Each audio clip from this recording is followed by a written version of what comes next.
મુન્દ્રા નગરમાં કષ્ટભંજન વસ્તીનું વિરાટ હિન્દુ સંમેલનનું આયોજન કરવામાં આવ્યું હતું, જેમાં હિન્દુ સમાજના આગેવાનો, યુવાનો તેમજ મોટી સંખ્યામાં ભાઈ બહેનો ઉપસ્થિત રહ્યા હતા.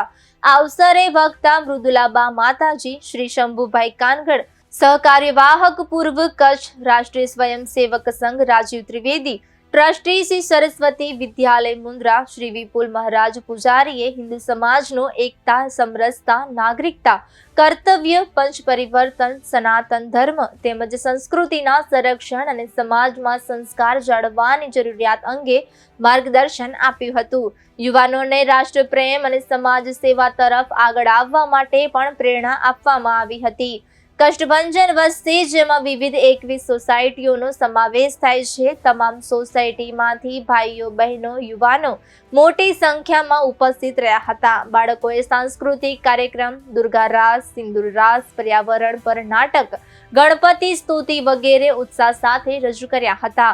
મુખ્ય મહેમાન અને વક્તાઓને શ્રીમદ ભાગવત ગીતા અને તલવાર અર્પણ કરીને સ્વાગત કરવામાં આવ્યું હતું. આ વિસ્તારમાં આવતા વિવિધ મંદિરોના પૂજારીઓનું પણ વિશેષ સન્માન કરવામાં આવ્યું હતું.